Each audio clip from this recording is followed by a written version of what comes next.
Sure. I mean, it's the same as what we've just been doing. Georgia Astle. Yep. Yeah. Nailed it. Welcome to the body. Thanks for coming Thank you for having me. on. So you're obviously Canadian. Yes. Why? And you're in Whistler or BC. Yep. Why in Adelaide? Yeah. Fun facts actually. This is not my first time ending up in Adelaide. Years ago I was here too. But it's fun. Like there's quite a big crew of riders and I like the small town, small crew feeling. So it was comfortable for me to come back to Adelaide again. But it is a pit stop, so it's on my way to Queenstown. So I'm skipping Canadian winter Yeah. and doing the double summer thing. Yeah, so I had a few weeks in Adelaide doing a bit of riding, went to Tassie. Yeah, just pressing the skip button on winter. How was we're just chatting about it, but how was Tassie?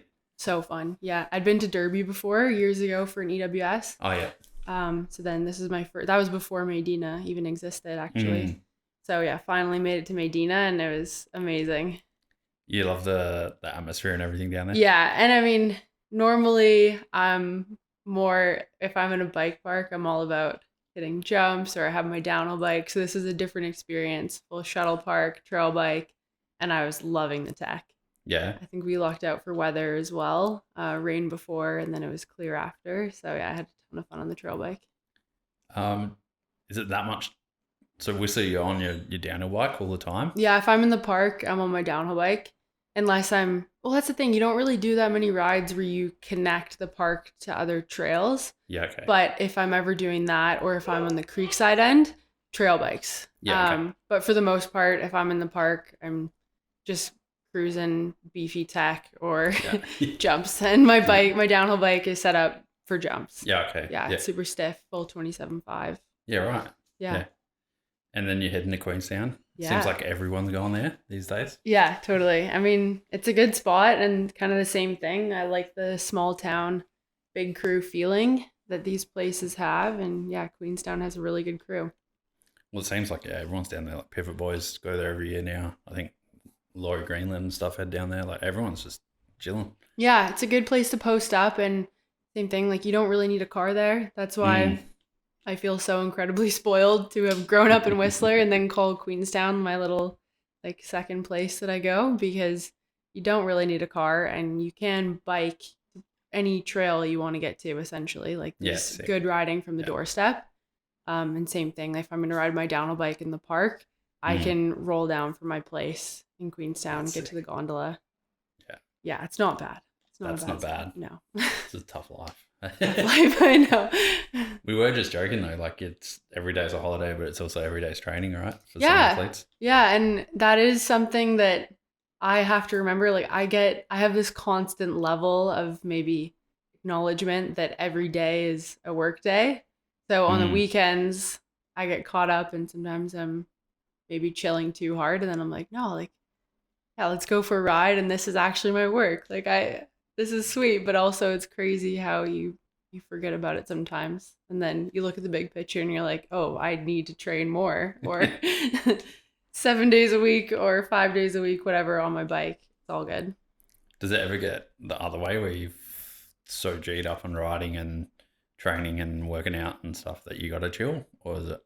Yeah, I'd say so. I mean, when I was working full time, then it would get pretty crazy and I would need to take a full day off the bike and chilling. But now I'm fortunate enough that biking is my job and it opens up a lot more time in the day. So at the moment, I don't really ever feel too overworked, but sometimes you'll fit in too many activities in a day that it's wild. How long have you been, like, how long has biking been your job? Like, I thought it's been for a while, but. I mean, I guess when I didn't do winters away and I was at home, maybe during COVID too, I would be working through the winter, like off season full time. And then in the summers, I would take time off work to go racing, but then also drop so much money into racing that I would need to save up money. But now, I mean, I'm not racing as much, which maybe that was the expensive part too. Kind of funny. But now that I'm not racing and just better support, yeah, I think it's probably this is my second year really where I haven't needed to work. Yeah, right. Yeah. But I don't like I think I do really like having some schedule in my life, having the social side of working too. So Yeah. I always pop back in and do some coaching where I can, or Sick. work at a cafe. Yeah. So let's wind it back a bit. How did you kind of get into riding? Like what got you started? Well, yeah, growing up in Whistler, bikes have always been around me, and it's not like they were foreign, but I never had a proper mountain bike, I guess. Like my parents were into it recreationally, but the mountain biking that I was introduced to was very cross country. And I had like a 50-pound hardtail, and I would have been probably the same weight as my bike. And we rode these crazy missions and bike camp, and I was like, that's not for me. I didn't like the XC side. Yeah.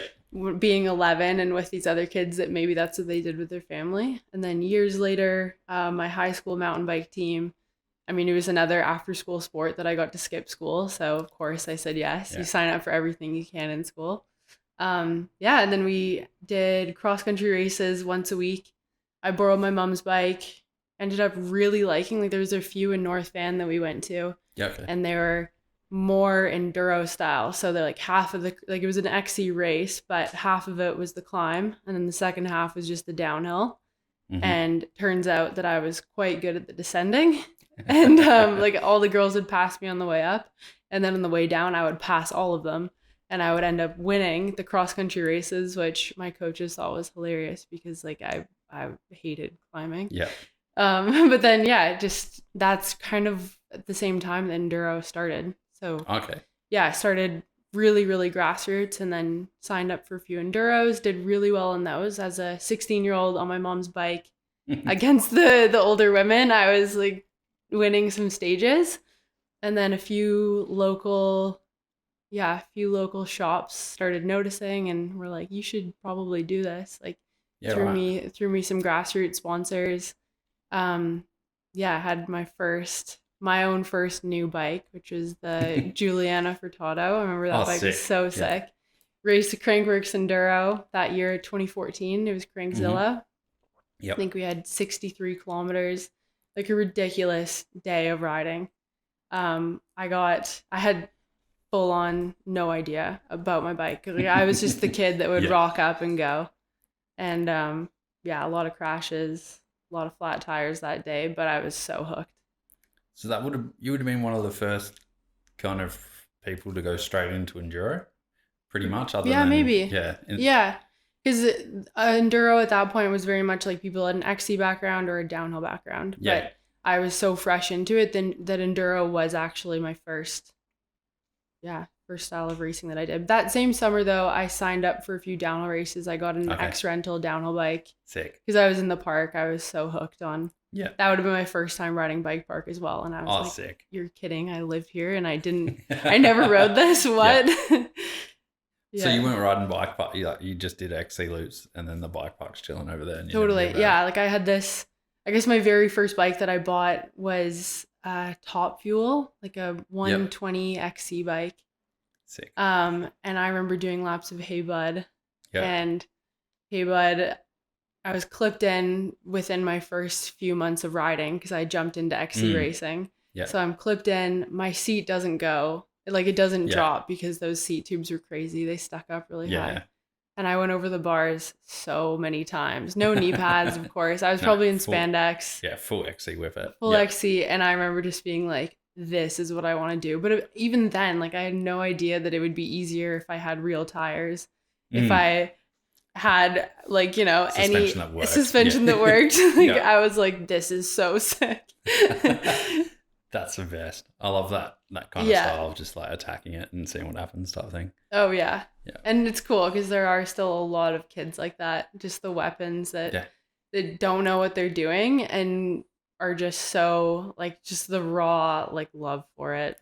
And they always end up being like some of the most talented. Yeah. Like, as soon as someone scoops them up and is like throws them some parts and has a bit better guidance for them. So luckily I had that, and then I found my way into downhill a bit. Actually, my first downhill races, I was camping in a tent with Finn and Jack Isles and their dad. No way. They brought me to some peaks. It was national champs, and that was my first downhill race. I had like an X rental Giant Glory. Sick. Yeah, and then same thing. I was a junior, so I was first year junior that year. Yeah. Rocked up, no idea. I just threw myself down the hill and ended up. I would have got fourth in pro women. Sick. Yeah, and so everyone's coming up to me like, you need to do this. Like keep at it. And then same thing, people would scoop me up, take me to races, and yeah, I loved it so much. Like those some of the best years, I reckon. Do you think like everyone's got this like you should ride a hardtail when you start out. You should ride something that makes riding a little difficult so you can learn how to handle a bike. Do you think going from the XC bike and then riding a big downhill bike, you're just like, well, I can just point this thing anywhere? Like, is it confidence boosting or? Maybe it was probably more the fact that I was riding trails you actually need suspension on. True. Yeah. Maybe, but I also think that a lot of my crashes were just equipment based. Yeah. Yeah. Or yeah, when I did that Crankworx Enduro, I had snakeskin tires. Like I didn't know about tire compounds, and just tubeless wasn't really a thing back then. Maybe it was, I just had no idea, but probably a lot of it was equipment based. What was that first Enduro like at Crankworx then? Because they were big days, right? Oh, it was huge. Yeah, people still call that one Crankzilla. I had done a season of racing, the BC Enduro series. That was when it first came out. I was so fit. It was the summer going into grade 12. There was a crew of us that would go to all of them. So the fitness side was fine, but yeah, they were massive. I just remember not feeling and that's when everyone carried full faces. And then had a half lid. Yeah, had a half. So everyone had backpacks. You like would take your knee pads off in between because we had crazy liaisons. Like we were going up to the top of Ride Don't Slide from West Side Road, which is completely other end of town. Like it's a massive climb to get up there. And I get up to the top of, I guess I got my first flat tire in stage 3, going up to stage 4, passing all these people and like people crying on their way down. They're so broken. They've missed their start times. I get up to the top. There's 30 seconds to go. I don't have my helmet on. My knee pads are off. My suspension's locked. And I just like got my full face on, which is all you needed to not get disqualified, and just drop down Ride Don't Slide, which is a ridiculous trail in itself to go for a ride on a trail bike. And I was bonked and nearly fully broken. But yeah, those days, I think after that, to be fair, I gravitated towards downhill the next few years. Yep. I took a little hiatus from enduro. Well, I remember seeing like photos of Jared Graves and stuff racing in half lids and like dudes on XC tires, but then other guys on down. Like, it was a real kind of, no one knew what they were doing at that point, right? Which is probably why it worked out so well for me, because it is total cowboy stages at that point. And especially because in downhill, you rock up to a race and someone will have raced Fort Bell 20 times next to you. Pits are established. People know what they're doing. Whereas in enduro at that point, you were in a fully new venue. No one had been there before. So it's kind of an even playing field in that way. It definitely was. Yeah. Like Chile and stuff. Like no one no one had gone there. What? Yeah. So you was going to downhill mainly because of the big days on the enduro, or was there more opportunity in downhill at that time? Or? A little bit more opportunity, like coaching wise, and support from we had a provincial team. Okay. And that didn't exist for enduro. So if I wanted to go down the way with more coaching and support, downhill was better. And it was also easy for me living in Whistler. I was able to just do laps and naturally get pretty comfy on the downhill bike. And then I still supported myself getting over to the races, which is when I found downhill harder than enduro as a privateer. Yeah. I loved racing and I loved all of it, but downhill's pretty tough. If you have a mechanical, you have one chance to get your shit sorted and have a race run. Whereas in enduro, it's a whole week you're there, and I feel like people are a little bit more, I don't know, pits. It's more, it was accepting to go up and say like, I need help. Yeah. Okay. People are more willing to help back then. Whereas downhill is a little bit more kind of Yeah. segmented, I guess. Maybe it just felt it was so scary. I remember like you don't like walk up to a pit and ask for like, oh, I broke a set of handlebars when it's like a pristine pit and they have Yeah, walls up. Whereas enduro, it was just a van and a tent for most teams back then. if that. If Yeah. that, yeah. Were you? What was your first World Cup, and what was it like? Oh yeah, first World Cup. That was Maydena. Yeah, So right. Okay. I was second year junior. I was racing. Oh, Chris and Claire. So Mm. yeah, I was on the Coveric junior team that Mm. year. They scooped me up, got me on an M16, and then I think a week later that was my first Yeah, right. World. Oh no, you know what? That was my second year. So first year I was over there, just with a little race team crew, and I was yeah. So second year junior, I was on a V10 that year, Yeah. and there was no junior women's category. Yeah, right. How it worked back then is your name was just on the start or on the list when you had Yeah. an asterisk. Yeah. So that race there was only two of us that were Okay. juniors. Sick. Yeah, crazy Yeah. track to get thrown into for first World Cup, but Mm. when you're 18, I don't know, your brain You don't fires think about differently. that. No. Yeah. Yeah. No. Like I didn't hit the finish line jump that year, and there was a few things I wasn't very good at jumping back then. But I just kamikazed my way down, didn't crash, Yep. had a pretty good result, and then was like, yeah, that was sick. Went, yeah, Do you remember where you ended up? Like roughly? 12th Oh, overall? overall. Yeah. Okay. Yeah, so I was first junior woman Yep. and then 12th like Yeah. overall. Sick. Yeah. Mhm. Yeah. I forgot that you were on the Kavaric Yeah. junior team. Yeah. Yeah. Because when you came over the first time, you were still on an intense. Yeah, I was on Yeah. intense then. Yeah. What was that like having those guys kind of help you out? So helpful. I mean, Claire was around when I was in the high school mountain biking days. She would come Okay. out and help. And yeah, she would help with like our training rides was, yeah, going to ride a Blackcomb lap or Hay Bud or Mhm. something super fun. So she would come out and then, yeah, the following couple of years, then I joined the Coveric team and Chris is an amazing coach. Yeah. Right. Yep. Yeah, it was really cool getting to ride with him and you get to see a little bit into the madman brain Yeah. that he possesses and you're like, wow, yeah, you're pretty good at this. He has this he defies physics sometimes, eh? Like Really just with does. his drifting and his cornering is Yeah. unbelievable. Yeah. I have a few memories of just the most basic things. Like there was a whole crew of us kids and we were all racing for a while and they're like, okay, can everyone tell you what your tire, like check your tire pressure? Mm. They had a gauge and everyone's feeling their tires. They're like, yeah, I don't know, like it's probably 25 or something. We all had 14 PSI.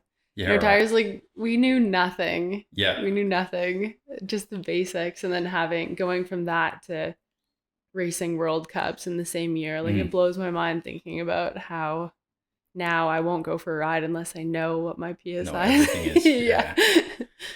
Were they helping you get over to World Cups and stuff as well? Yeah, a little bit. I mean, the financial support was minimal, but I had nothing. I was on an old bike that was like a few years old, super outdated Franken bike that I just scraped together. And then Claire was able to find me an M16 that it was a loaner bike as well. But I think that same year I had just a few other, like financially not much then. I was just working and kind of saved up money. And then as it progressed, I did a few little fundraisers and got a little bit more financial support. Then I picked up Shimano as a sponsor. Sick. Yeah. And then Chandra was awesome. Like he would throw product on my bikes and I was able to sell the stock stuff that came off. Yep. So little things like that, but it was mostly just money that I had saved. But it's still like a bike and components, stuff like that. Yeah. A big help. And the for sure. coaching. Yeah. True. Coaching is huge. Just having a bit of guidance and someone telling you, you know, what's the right move and what's a good race to go to, what maybe you should not bother. So when you say coaching, I guess Kavarik's had a pretty damn good career and like that crew have had really, really good careers. But when they're coaching you, are they coaching you just on skills and stuff like that? Or are they coaching you more around like how to build your career as well? We did a little bit of the mental side and like someone else would come in like a sports psychologist. That was super minimal though. Yeah. We would we would have one session like that. It was more skills, set up cones, corners, Yeah. and then timing stuff. But Claire is so dialed. Like she came that year that I did world champs. That was her last Okay. year racing world champs. Yeah. See. Actually, that was a Yeah. really cool Yeah. overlap that we had. And then yeah, she always has really good insight, Mm. and all the girls did. Yeah. Like Right. there was such a big age gap. There wasn't really any other junior girls in Mm. my pretty much the whole time I was racing. I was the There's only no one. junior Yeah. girl, Right. yeah. Yeah. And so all the other older girls who are now I'm really close friends with, but Mm. it's funny to think about that. I like knew nothing and they already had careers built. Yeah. So they'd be like, "Yeah, go here, do this, follow me." So that was kind of a lull in women's racing at some like. I don't even know if it was I think it was just there wasn't much of a Canadian scene then. True. Yeah. Yeah, like the BC Cups and the Canada Cups, they're hard to get to. I mean, it's Yeah. the same in Oz. It's a Oh yeah. big Yeah. ass country. Yeah. Yeah, and for a lot of the girls, if there's no support and if their Mm. parents weren't into it, then Yeah. True. yeah, I was just lucky. Like my parents aren't really mountain bikers, but I Yeah. kind of fell into it and then just had a bunch of friends to take me along with them. Yeah. Yeah. But now it's different. Now there's a lot of young girls in BC. There's so much talent over there. Oh really? Yeah. Mhm. We're seeing the same here. Like, Yeah. Yeah. And then obviously the World Cup's now what, like it's 20 juniors or something, like Yeah. strong, and then the elites is the same, and it's only going to get bigger, right? Like, I know. It's yeah. so sad that they cut back on numbers as the numbers were skyrocketing. Yeah. And it's so sad to see that. Like if I were ever to dream about doing a World Cup again, I wouldn't even bother because there are way more than 15 girls that should qualify. Yeah. And back then there was maybe 20 girls would qualify and you'd be lucky to have like 25 girls at a race. Yeah. Unless it was Fort William and then 40 would show up because there's a lot of girls in True. the UK. Yeah. But yeah, it's so backwards now. I remember there were times they qualifying and there were more qualifying. Like there wasn't enough women to technically fill all the positions. Like, yeah. It was almost like a guaranteed, you could crash, you could get a flat as long as you finished. Yeah. You would qualify for a World Cup back then. And now it's fierce. Yeah. Fierce, competitive. Yeah. What sent you back to Enduro then? Because you kind of went away from downhill to Yeah. Enduro. Yeah, I went back. I mean, I would save up all year. I was working full time. I'd take, say, 2 months off work and I could fit 3 World Cups in. Mm. And I would get a flat, I would crash, I would break my bike, and I would have nothing to show from it. Yeah. And you're riding one track for 3 weeks. Mm. Or, every week. Yeah. 3 different tracks, 1 track week. Whereas Enduro, I was like hanging out, traveling with people because no one really had a team set up then. Everyone was pretty privateer setups. And then you're riding these insane places. Like for a whole week, you would be figuring out a whole valley in Italy or Spain. And you could have a flat, you could fix it yourself on the side of the track, and you could still have a decent result because everyone's on their own side quest in an enduro race. Yeah. And it was way more fulfilling. I never really got that great of results, but I found overall as a privateer, I had a way better time. Yeah. Well, it's definitely like, it even seems like more of a supportive field or sport as a whole. Like when you see Richie Rude helping out Jack Moyer and the opposite, and they're all like just in it to finish and have a good race. Like it definitely seemed more supportive and fun. Yeah, because ultimately how they used to be, I think it's changed a bit now. It's very serious now because as it should be.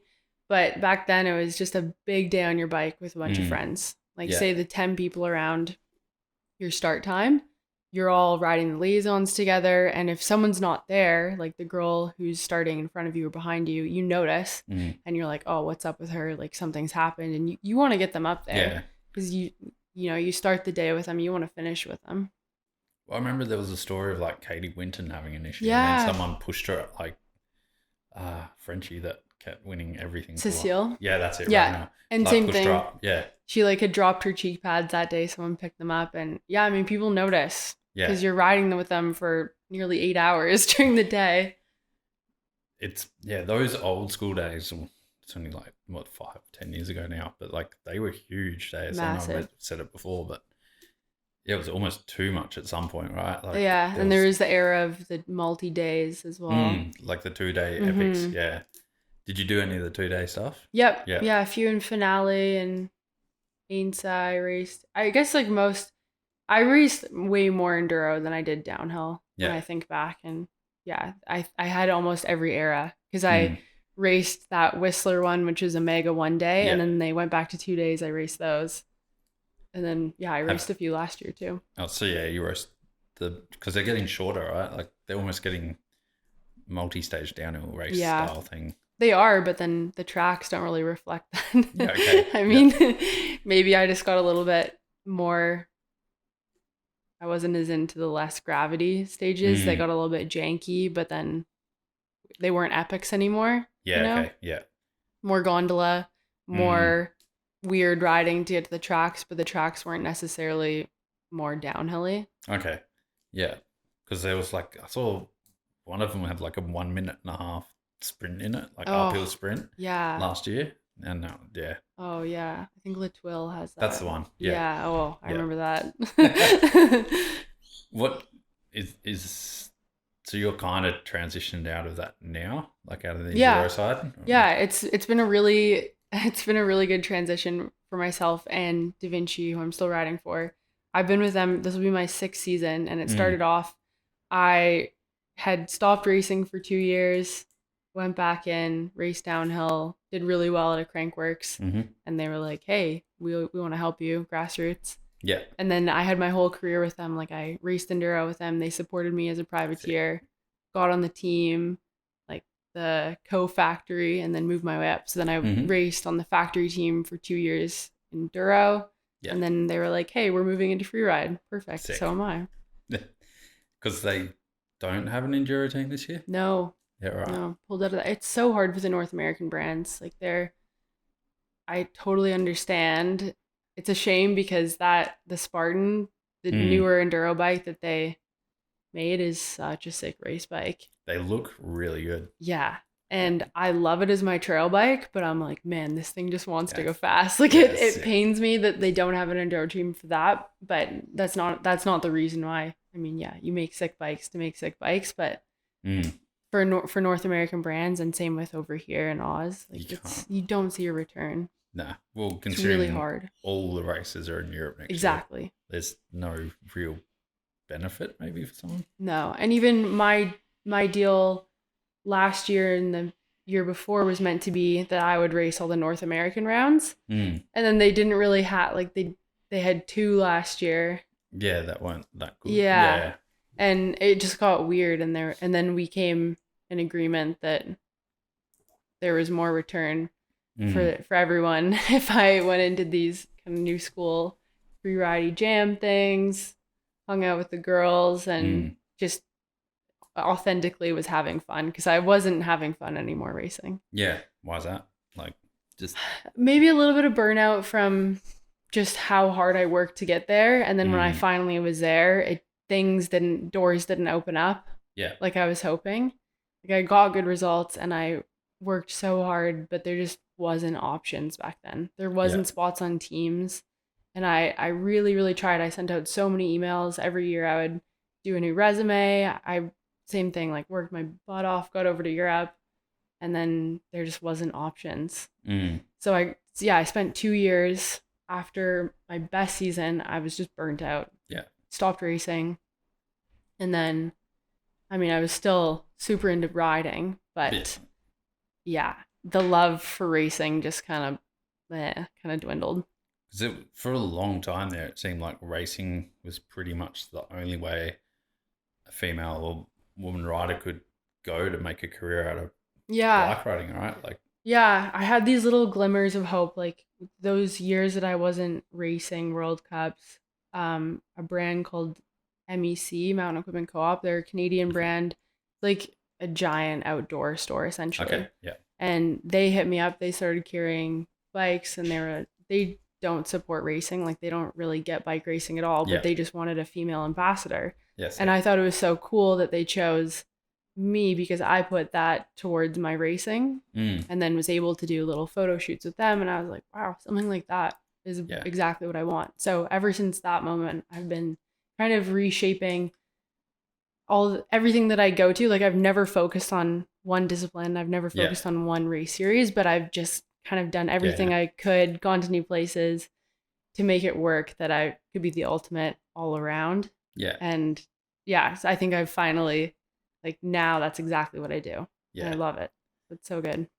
It's good timing as well, right? Like the last 2 years for Hmm. women's freeride and jam events has just been massive. Yeah, the timing was impeccable for me to also Yeah. to also not need to, or yeah, that it wasn't like I was training really hard for enduro to make it work. I was still like, like I'll do them, but I don't really want to do Yeah. them. And then they only were option. like, well, okay, now we don't need you to do them either. Yeah.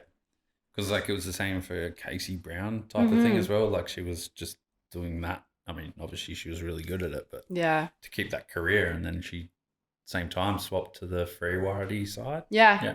I guess she was always in video parts and stuff, but at the start of her Trek deal, they were like, "This is us. This is our big cheese right now. You're Yeah, an sick. enduro girl." Yeah. And of course, Casey's so talented. I think she got a few podiums in her first races. Yeah, for sure. Yeah. Yeah. What's the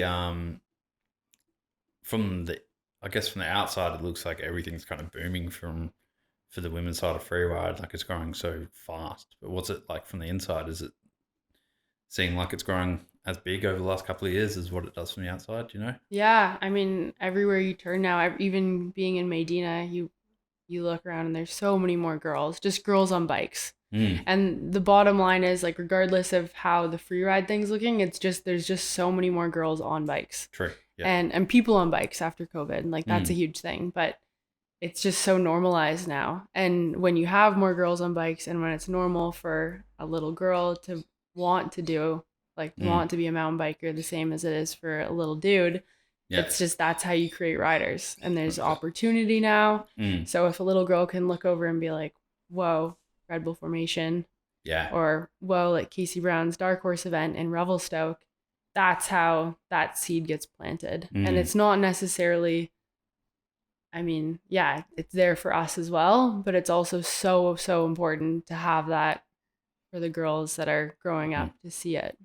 Well, even just like video parts. Like Has Video just had a parts. huge video with Red Bull, and it's like all women in it, I think. But Yeah. And that's like a sick part too. Exactly. So just having that be normal, and now there's more girls that have it as their job, and that's the way to go. I mean, it's sad to see in general how I think the industry is in whatever a weird place, but yeah, to generalize, there's more girls that have mountain biking as their job, and that just means that even more in the future will be there. And the talent, I mean, when an 8-year-old girl starts riding the same way that an 8-year-old boy does, that's how, I mean, slope style phenoms are made.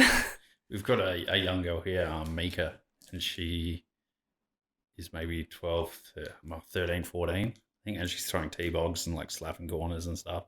Unreal talent. Yeah. And you never used to see that at all. So it's so good to... Yeah.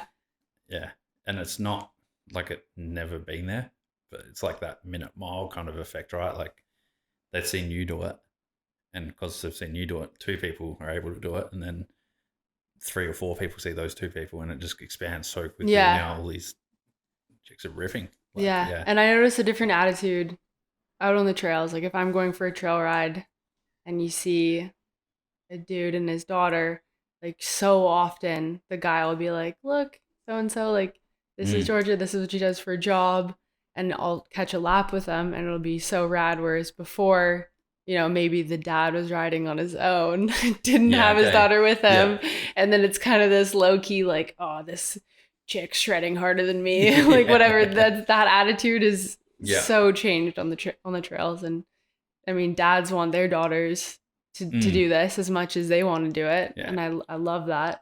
It's sick. Yeah, I love that it's normalized like it should be.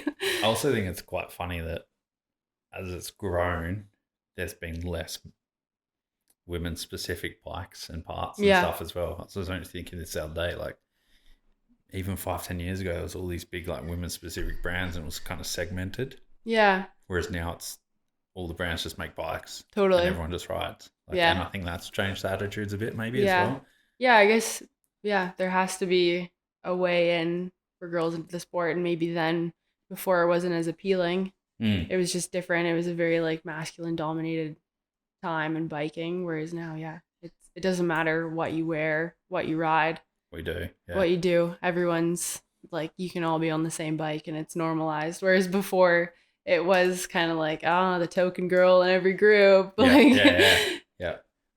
And yeah, it's just bikes. Like everyone should just be out having fun anyway, right? Totally. Like, yeah. And what was the first freeride-ish event you went to? Was that the Casey Brown Invitational, or was it Formation? Yeah, I guess it would have been. It would have been around that time. And even that summer of COVID, we had done Crankwork Summer Series in BC. So that was full lockdown year.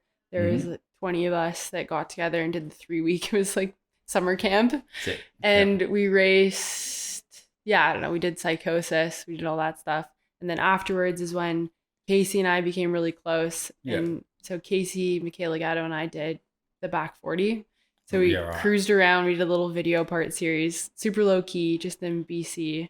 Was that with like you guys were all camping and stuff? Yeah, we were all camping. Yeah, it was, the idea was because it was COVID, we couldn't get anywhere to travel. But I mean, Casey still had a budget. She wanted to do something cool. And it ended up being so fun. And we stopped at a few zones. We rode Kurt Sorge's yard in Nelson. Sick. Yeah. We went to Farwell Canyon, rode that, and that was kind of the first taste of me being like, yes, this is what I want to do. This is so fun. And especially being with Casey and Michaela, those two are, I mean, they're my icons as well as some of my best friends. So no better place to get hooked. I remember seeing that and being like, oh, that's Georgia. Yeah. It just was like kind of random, but it was such a sick series. Yeah. And such a sick video part. And yeah. So we did it a second time, and fun things like that. That's exactly what I want to do. And you don't realize it, or I didn't realize it at the time because we're just out there filming, having fun. So many girls come up to me afterwards and are like, that was really cool. We watched it. We loved it. And it's a nice feeling when you're like, okay, there is return on this. Me having fun on my bike with my friends actually promotes other people to do the same thing. And that is valuable to brands at the end of the day. I'd say it's more valuable in some ways. Like, sure, wanting to be Greg Minnaar or, you know, one of the fast races is sick, but I'm never going to do that. Like, it's not achievable for me, and it's not achievable for like 99.9%. But we can all go pack our bike in a tent and go for a sick trip. Yeah, so it's so more relatable and more achievable to a mass market. And then seeing you guys do that as well, and like, that inspiration is so much more valuable to a company. Yeah, I agree with that because true. Racing is the pinnacle, but it's not necessarily what's going to sell bikes. Yeah, exactly. And I mean, selling bikes is, I mean, how do you even quantify that? You can't, it's pretty hard, but in terms of what someone wants to do with their bike, it's like, they're probably not going to, it's more fun for everyone to go and pack up and go camping. And, I reckon there'd be like a 70-30 split, right? Like only 30% of riders want to race. Like, and then the rest of them just want to go and drink beers and have fun and ride laps. I never want downhill bikes to die. Like, I always want downhill bikes to be alive, but man, our trail bike's so capable. And you're hanging out in the park and I'm like, in Tassie, I'm like, I loved having my trail bike so we could do some different kinds of laps, but I always want downhill bikes to be alive. Well, from what I've heard, like, you go to like Morgan's or like Champerry and stuff, and there's no trail bikes. Like, everyone's just on downhill bikes because it's such an epic downhill spot. You just don't need a trail bike. Yeah, even in Whistler, the numbers are pretty good for downhill bikes. People have them, and in Nelson, actually in BC, same thing. Riding with everyone there. There's no gondola, anything. It's shuttling, but there's such a core scene. Yeah, right. And people have downhill bikes. Like, if they have one bike, most likely it's a downhill bike over there. Yeah. So cool. Whereas here it's like trail bikes. Definitely. Because we might be able to find some shuttles at Fox for 15 runs a weekend if you're lucky. Yeah. And that's it. Which is rad. I really like, I admire people that are out there doing it. Now that I'm back here, I'm like, oh, it's tough motivating for a ride. That's why everyone stays in Whistler. Yeah. Yeah. Yeah. The token go to Whistler and then come back and you're like, well, can't really ride here anymore. Yeah, I'm going back. Yeah. So when was how long into like your free ride journey was formation then? Was it like first year or? Yeah, probably that first year. And the first year I went was as Casey's digger. Oh, that's right. Yeah. And then rode, we were there a week early, rode a bit. And I guess technically, I mean, the whole crankwork side, I was kind of free ride, but I'd raced a lot. Yeah, okay. That I didn't really feel like free riding. So yeah, first year would have been formation as Casey's digger. And then last year, 2022, got to go as a rider. Yeah, sick. Yeah, which is really fun. What's the riding like there? Or like, it's so different. Like you watch it on TV and you're like, yeah, it looks kind of like it's rideable on a bike. And then you get there and you're like, how do people ride this on a bike? The dirt's different than you've ever seen. Yeah, right. And it just doesn't look good, you know? Yeah. And then you figure out your way around the desert and it's pretty unique. And the vibes there are just super encouraging from what I've heard. Like really everything's encouraging, just, yeah. The way that it was set up, it was all the girls that were there last year wanted to be riding. You know, like everyone was supporting each other. It wasn't just a mismatch of people outside of the industry. It felt like all the girls out there digging also wanted to ride. Yeah, right. And it was really cool. Yeah. It was really cool. Yeah, so I love what Katie did with formation, and I think it was so valuable because we wouldn't really have an opportunity like that to get out there. It wasn't like girls were gonna get chosen as diggers by guys if we had never been there before, which is I think how a lot of guys start their Rampage careers. Yeah, true. It's like, you know, you have your buddy who already is in Rampage, you're there as the digger, you're riding, training, earn your spot. Whereas it would be really crazy if there wasn't the stepping stone, if no girls had dug at Rampage and then all of a sudden got an invite. Yeah, right. So I'm so thankful that formation existed and I hope it comes back because I think that development phase is super important. It's huge. Yeah. And it was cool to see like so much more female media there as well. Yeah. Like there was photographers, everyone around there. Like as much as Sven and the other guys are amazing, like it is a bit of a sausage fest out there when it gets into the photo pool. Like and it was, man, those photographers, videographers, everyone we had out there, even like we had someone making us food, which the guys don't have in Rampage, and I don't want to go back to the desert without having that. They were looking after our electrolytes and making sure it was amazing. Yeah. Everyone there was full team. Like you felt, that's sick. Yeah, you felt so special out there because you're like, okay, I just have to do this one run, but the whole week has led up to it. Yeah. We got the countdown from Darren, who does the Rampage countdowns. Sick. Yeah. It was so cool. Yeah. And what was your run and actually riding like? Yeah, I actually came off of injury just before. Like I'd only been riding for about 3 weeks prior. Okay. So I had no pressure on myself. I was like, whatever, I'll do what I can do, but I know that I'll have fun regardless and I'll learn a lot. And then ended up riding my whole line from the top with Vero, which is sick. The drop-in was intimidating at the start. Yeah, right. Fully on the blade of the ridge. It was actually the same. It was the backside of the ridge that they used the past 2 Rampages. Okay, yeah. So that knife edge, we dropped in just on the other side of that. But when you're stood on top of there, it's... You guys can have that for sure. Yeah. On day 1, when you go and walk around the sites, like it's windy and all of a sudden you're on all fours. You think you're going to fall off crazy vertigo. By the 4th day, you know, you have your bike on the back, shovel in the other hand, just like swinging stuff around. So around. You get used to it. And especially being there, digging the hole. I think we had 4 dig days before we rode. And I knew the features so well that it made me so much less nervous. It wasn't like just hucking blind into something that was already there. We had to put a lot of work into making those features rideable. So felt like I knew them. Because you would have built it and been a part of the whole process, right? So you know exactly Exactly. how everything's Yeah. going to be. Yeah. We teamed up. So Via, Vero, and I shared the entrance. Okay. And then the second half of Vero and my line was the same as Hannah and Casey's. Okay. Yeah. So yeah, you team up, each kind of tackle a feature a day. And Sick. then the bench at the very top, that was like full team effort. Yeah. Right. There's nothing there. No. You're just scraping together a bramble trying to make a berm. Like that'll probably survive for 6 slashes. Hopefully maybe. it gets through to your run. Yeah. And it's crazy. We had no water at the top. Like for Rampage, obviously it's a bigger setup, bigger crew. They help the guys get water a little bit higher up, but we're such a small production. We were just hauling water bags up for 4 days straight and then riding. So I felt like we had a pretty good intro into the desert because we were roughing it a bit. Yeah. Other than having the chefs, I mean. Well, they didn't have water at Rampage for like years, and then they introduced it. And and then it fully changed the build as well. Yeah, well now it's all big smoothish lips. Yeah. Pre-water there, like you can't build a jump without water. It takes so much water, so it was a very different Rampage back then.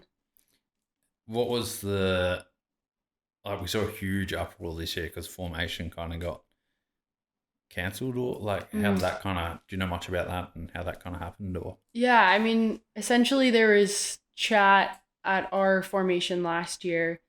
They wanted girls to be involved in Rampage, so that's like all the discussion that they told girls they wanted involvement, and then we didn't really hear for a while, and then the next thing that we heard was just that it wasn't going to work out for that following year. But unfortunately, just through miscommunication and whatever, it also meant formation got pulled as well, which is really sad. If like with Rampage not happening, and the only reason why that was the case is you can't just you can't add in 10 girls on top of what they already have. Like Rampage is so tight as it is. In terms of the riding window. And the broadcast is so hectic. They can't add any more. And it wouldn't be the right decision to take away 10 spots for guys. Yeah. So the logistics just didn't work out. But unfortunately, it was like cutting it close for when formation was meant to happen. Yeah, okay. Yeah. Which is in the spring. And then, so unfortunate how it played out. But I know that they want us there. And they will make it happen. And they're going to choose what's best for everyone, which meant that it wasn't going to be this past year. Yeah. Like it seemed like just a whole logistical nightmare. Logistical nightmare is the only way to put, like, you're in the middle of nowhere in the desert, managing safety, managing people. You couldn't add more riders to what they already have with that setup. So. And it's a bit of an unknown, I guess. Like there's no doubt that you girls could kill it and like hit all the jumps and do everything there, but it's still kind of an unknown, I guess. Yeah. And even a bunch of us girls that were there watching Rampage this year were looking around and we're like, man, this would have been a lot of pressure for us our first year. If it had been different timing and like there wasn't that uproar and girls were invited, I think people would have been really supportive. Yeah. Whereas it felt like cutthroat, like if girls were there this year and we weren't hitting the same things, I felt like there wouldn't have been the same support. No. And maybe I'm wrong, but I felt like we would have put a lot of pressure on ourselves and it wouldn't have been a great outcome. Well, the internet would have put so much pressure. Like the comments and everything at that time were brutal. I know. And it sucks how divided it is. Ultimately, everyone wants the same thing, which is like, obviously they want to see girls out there.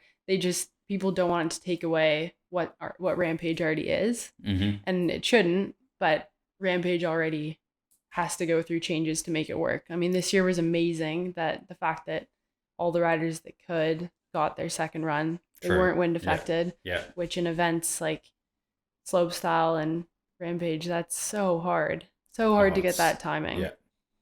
Impossible. Impossible.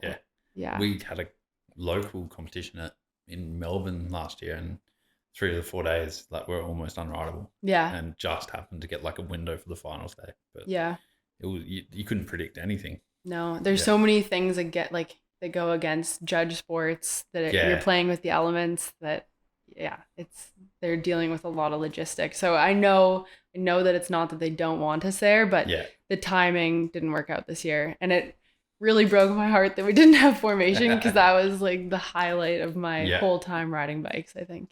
Is it give you a bit more pressure on, I guess, like your contracts or your riding business wise? Like if you're not at those events, is it harder for you to kind of negotiate contracts? A little bit. I mean, the hardest part, I think, is that so many of these free ride events that I've said that I was going to go to, and my contracts have just been deleted Yeah. from the calendar. Yeah. I've had that quite a few times, whereas a race is a race, it's on the calendar. Mm. Rarely, unless there's a worldwide epidemic, do they Yeah, get yeah. deleted. Yeah. Which, that could never happen. Wouldn't read That about wouldn't it. happen. But the free ride events it's really hard to pull budget for, Mhm. get funding, and they're usually the rider is the one making them. It's not Yeah. an outside organization or a board making these events. So yeah, they've been pulled quite often, Yeah. which it's more sad. It's more like, I want to do these events, and my sponsors want me to do them, and I would get a little bonus or Yeah. something would come out of it, but they don't happen. Yeah. What's the future for women's free ride and like that scene look like at the moment? Like, Well, the future's looking pretty good with slopestyle coming up I next saw that. year. Yeah. Yeah. And let's say the numbers aren't high necessarily of competition right now, but 10 years ago in enduro, in downhill, the time gaps were massive, Yeah. And just look, like 6 years down the line, you watch women's racing, and there's no doubt that it's just as competitive, Mhm. So yeah, maybe next year slopestyle will look a little bit more grassroots, but no doubt that it's going to be firing off. There's going to be those girls that I saw on the trail 2 years Yeah. ago backflipping over me. Well, like there's already going to be Patricia. Do you know Patricia? Oh Duran? yeah. Like I was more stoked. They said that there's now gold level events for women as well. So Yeah. not only For someone like her. Yeah, because she came to that Highline thing in Melbourne, and she had to ride the bronze course, and I think she did like an X up and a tail whip and stuff on the bronze course, and then she was like backing the gold course and doing like massive tricks, and she could ride the bronze course, but she had the gold course, but she couldn't compete on it. Yeah. And it was just such a mind fuck for me. Like I'm like, why can't she just compete? I know. In the gold series. And that's the hard part, when there's a governing body like FMB, everything is by the rules. It's the same as like UCI. You can't, then all of a sudden it has to be standardized. So that's really, really positive now that it is standardized and it is a thing. Girls are riding the gold courses. But yeah. But she's unreal on a bike. It's insane. I watched the girls hit the joyride course this year. I was way too flogged after Crankworks to try, which now I'm beating myself up. But whatever. She, threed off of the start drop, like of the joyride course. Yeah. And then unreal. I think that was really the window. A lot of people were there watching, being like, yeah, okay, I think the girls are ready. And she was at nines as well, and just like destroyed. And then you got like Haz is killing it, and Casey's killing it. Like the level's just gone huge. Yeah. What is so for you yourself, like you've raced downhill, you've raced enduro, now you're free riding. Is Crankworks like the ultimate event series for you and riders like yourself?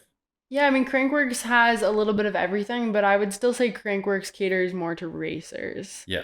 I mean, I still rock up and I love speed and style, and I love the whip off. But for me, like pump track and downhill and everything else, I'll get my ass kicked, because there's BMX racers, there's downhill racers. Yeah. So I think it's really good to get. I mean, there's lots of really good prize money. It's amazing what they do for athletes. For me personally, though, I'm not chasing the queen, and it's pretty unattainable. I didn't grow up on a hardtail, whatever. Don't exactly find that. That's not my favorite thing. But yeah, I love going to Crankworks, and I love supporting them because they're also like a Whistler brand. But I think there's going to be a lot more popping up, like a lot more of the backyard style jams and things like that have some value and also are super fun. Yeah. And for myself, yeah, the main goal is to have fun and basically just do my best to see the world and stay on my bike and do all the races that I can. But yeah. Yeah, like it would have been sick if I think you might have just missed it, but they had like ACT Jam up in Canberra, Oh yeah. which was a big BMX thing, but they Yeah, had like yeah. Mikey Ross and Haz was up I there did and see stuff. that. And that was just people riding, like all Timmy Eaton and like local crew from Murray Bridge, like up country here, were out there riding the BMX, and it was just a full jam for everyone. And Yeah. it looked unreal. There's so much more of that happening, and yeah, I reckon that's what actually keeps the community going too. Like that's what needs to happen for kids up there. There probably wasn't much happening before. Yeah. And then all of a sudden they see that happen and they're like, oh, I want a bike. And then all of a sudden there's a pump track in the community and dirt jumps. So yeah. Yeah. Kids want jumps though. That's the Yeah. main thing. Like, Yeah, pump tracks yeah. are sick, but kids want jumps. Like you still see them building everywhere. So Yeah, it's cool coming back here and there's a few more tarmac pump tracks that are, I think that's what needs to happen in Oz because it's so dry here. Oh, You see the dirt yeah. ones and they don't survive. just actual death on marbles. Yeah. Yeah, marbles are just bomb holes. What are your plans for 24 as well then? Like, Yeah, I'm is just there much putting happening? my calendar together now, but so I'll be in Queenstown for a few months. Few more comps. I'm gonna go check out Hardline. I'm gonna go with my downhill bike, and they have a development side. Like I Sick. will not be racing. 'Cause That's they not have my that goal. This year, sorry to interrupt. Yeah, they had no, that you're this good. year, like with Yep, with a the few of the girls. girls, like they weren't racing, but they got the opportunity to ride and be coached. if I Yeah, remember right. exactly. So that'll be really cool, and I like that. But I did the racing thing, and I find a lot more joy for me in pushing myself in a different kind of way. Don't really like doing it against the clock, especially when things are that gnarly. It's such a crazy idea. I don't know Yeah. who had that idea, but I know. it's gnarly. I love the rampage style. I love when there's the smaller fest events, like more jump jams. So a lot more events like that. And then I'm still so into filming and really into kind of getting out and doing things out of my comfort zone. But Hardline's a little bit too far out of the comfort zone. Did you see any of the stuff while you were down there? Yeah, It I had a looks. look. I haven't seen it obviously, but I've seen where it is, and I know the distances of some Yeah. of those things where they've put those jumps, and it seems impossible. Yeah, it's a little bit head scratching right now as it's in early stages of machine building for the jumps. But I mean, they know what they're doing, and people are gonna hit them. Yeah. You know. Well, Coots Tassie, who's been building it, he can jump a bicycle. Yeah, he's signed up to race, isn't Yeah, I know. he? Yeah, which is wild. He's such an underrated rider, but it's good to see they've got people that can actually jump him and know how to ride it, building it. And then they had like the Athertons down here a while back and stuff. So yeah, it's going to be a cool event. It'll be so cool. As soon as I went to Maydena, I was like, I have to come back. I knew not only that, it was even before they released the list that I already knew I was coming back. But Yeah, I want to be here and I want to watch the girls, and it'd be cool. I'm sure there's a few features that I'll be like, yeah, I can take that up. yeah. Keen for it. Are you doing any of the crankworks and stuff? Or I'll do a few. Crankworks is hard because there's so many things that conflict. yeah, okay. So yeah. I'm not having crankworks as my main. I'm not gonna do the racing as many as I can anymore because people don't need that from me this year, which is great. But yeah, I'll be in Whistler for crankworks, obviously. That's the pinnacle of the year. It probably always 100%. will be. Hometown, biggest race for me. And yeah, I'll do like whip off, like I said, speed and style. I have so much to improve on there, and I really enjoy that. Yeah. So I'll keep going to as many of those as I can. And how about like Darkfest or Audi 9? Is it still Audi 9s or is it Swatch 9s now? Yes, Swatch 9s now, I think. Yeah. They had a changeover. Yeah, same thing. Like I have a lot more to do with. I like being really prepared for things, and I like building up. Yeah. So I would want to go to a couple smaller fest events over in Europe. There's a few different ones. Okay. Yeah. and build my way up into hitting those jumps in that kind of atmosphere. Because Darkfest is pretty big. It's so stupid, some of the stuff. Yeah. My biggest thing is if I'm having fun, I'm gonna do something. If I'm crazy nervous or if I'm doubting myself, I won't do it, you know? Yeah. So I love watching people that can switch that off and send it. But for me, I need to have done all the steps leading up. I need to know like I'm 100% ready. So I have a bit more work to do, but I'm not ruling it out. Yeah, sick. Yeah. I think Darkfest is such a good event. It's so cool. One event I really want to go to. Yeah. I mean, all the fest events are really cool. You just don't see many of them. You don't see them, exactly. Yeah, which is such a weird... But you can go and watch, and there's riding at the other ones. Darkfest is probably one of the only ones that the public can't ride because it is so big. Yeah, okay. But it's more of like a low-key... Yeah, the Fest series is just, it is that backyard vibe, right? Like it's... Yeah. Sick. Always got like 3 questions I like to ask at the end of these things, and we'll start wrapping things up. But for any young women riders or any young riders in general that want to race or get into freeride, like what advice would you have for those crew?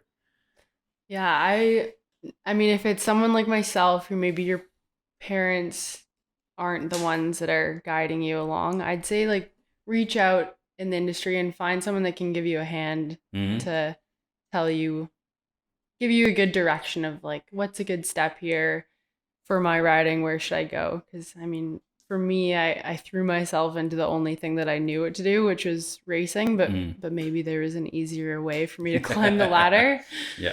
Wouldn't change a thing, but I would change that. I wish I had a little bit more guidance. Okay. Yeah, I mean, there's so many mentors that you could have as like maybe both your strength coach and conditioning, whatever. Yeah. Like, I don't want to end up blowing up their DMs with a bunch of people who message them, but like Buchanan, Shana Hearn here, and even Has, and there's probably Ellie Smith as well. Like they're all such open and nice people. Totally. You can just, they usually, from what I understand, they'll reach out, like you reach out to them and they're pretty helpful.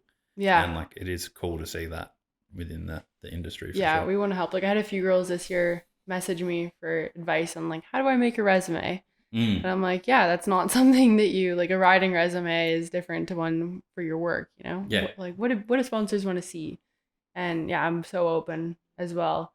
Definitely just like hit someone up in your community and see if they want to go for a ride with you. Just make those connections early on, I'd say, is the most important thing. I remember like just in general, I put up a story sometime last year or sometime a while ago. And I'm like, who has trouble creating like a sponsorship proposal? I just wanted to get an idea of what was like around. And I had like 20, 30 people that are like riders and they're like, what's the sponsorship like proposal? What's the sponsor pack? Yeah. I'm like, it's such a big part of getting sponsored and being a part of like brands and stuff, and then people don't know about it for some reason. No, and networking comes really naturally to a lot of people. I was actually the awkward kid. Yes. So for so long, I was so nervous to go up to tents and ask for things. And then I learned as I went along, and I was like, it's actually easier if you're just yourself and you're just normal. But yeah, networking from an early age and just have that person that you can ask. Find someone that's willing to coach you. You might have to pay, but it'll be so worth it. And like even just rocking up to events, like I know I was trying to wrap things up, but we're going on tangents. But like I was speaking to someone that was at Enduro Jam, and they had been trying to get some help, and they've been trying like via online, Instagram, DMs, all that type of stuff. And they just went to an event, and it was way more successful than them trying to do it through their screen. Yeah. And just that personal networking is such a big deal. Totally. Yeah. Yeah, you meet a kid, you go for a ride with them, and you're like, well, this kid shreds. Like, I definitely want to help them out. Well, they're a nice person. They're exactly. not a dickhead. Yeah. Exactly. Which is a big thing. That's very important. Don't be a dickhead, 16-year-olds. Yeah. Go dig at your jumps. Go dig your local jumps. Don't be a dickhead. Yeah. Is there anything you would have done differently or changed up till now? I wish that I had maybe stuck with one discipline for a little bit longer. I did a lot of flip-flopping, and Mhm. I think I was hoping it was going to stick. Yeah. And none of the support came to me. Now it's different, but I'd say like figure out what you love first. Yeah. And then go from there. Yeah. And that's easier now when there's opportunities. Like back then, if I had even known what free riding was, I knew that I loved jumping in the park, and that I just wanted to be on my bike. So yeah, the easiest avenue was enduro and downhill. But as soon as it got not fun anymore, Yeah. yeah. Swap around. Yeah. So find out what you love, and if that is riding your bike, figure out what you love about riding your bike, and then capitalize on that, and it'll usually work for you. Yeah. If you're passionate about it and you have some talent and you work hard. Yeah. You got to work hard. That's the other thing, though. Like, it doesn't just come, and your parents can't just like be the ones guiding you. It has to come from you. Yeah. I think it was on Gypsy Tales or something. It's like talent with no work gets beaten by like no talent and hard work. Yeah. Hard work beats talent when talent doesn't work hard. Yeah, that's it. Yeah. Yeah. And nothing more true has been said. Last question seems to be the hardest, but like if you're having a shit day, you don't want to like ride, or you don't want to motivated to go train or something, how do you kind of get motivated? And is there any like music or anything like you listen to kind of G up? Or yeah, music definitely helps me. Even I'll just put my headphones on and listen to a podcast. And podcasts for me, no matter, like I have a few that I really like, but kind of brings me back into the, you have the jumbly headspace, and usually it's like anxiety, stress is peaking, which it makes you not want to go for a ride, which is funny because that actually gets rid of that. Yeah. But put my headphones in, or just start the beginning phases of like pull your bike out of the shed. Yeah. Just like slowly work your way into it. But as soon as I get the initial bit of the crazies out of my head, then I'm like, yeah, I do want to go for a ride, or I do want to do a workout. Yeah. It's just when you're crazy stressed, sometimes you have to figure out what that is, like some sort of meditation to calm you down. 100%. Yeah. I remember there was like Miranda Miller did a podcast with Inside Line, Vital. And that's just one that I always listen to when I'm just don't want to go for a ride, but have to. Yeah. And once I've listened to that, I'm all good. Like it's chilled out. You just need something to get rid of. Like it's a mental thing, you know. Obviously you love riding your bike, and obviously like once you're at the gym, it's fine most of the time. But yeah, you just have to get rid of the first bit. Yeah, 100%. Easy. Well, thanks so much for coming on and chatting. It's great that we got to do this in person. I know. This is cool. No virtual stuff.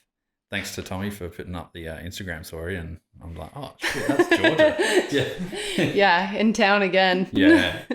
Will you be coming back? Yeah, I mean, I have to be coming back to Oz at some point. Yeah. Exactly. Yeah. I'm in an 8-year cycle right now.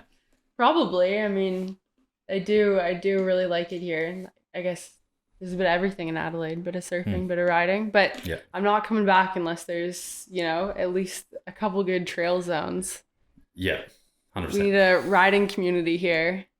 Yeah, let's not go down that rabbit hole because I'll get in trouble again. All right, we're going to skip over that one. All right, well, thanks so much. And, thank you. Yeah, been great.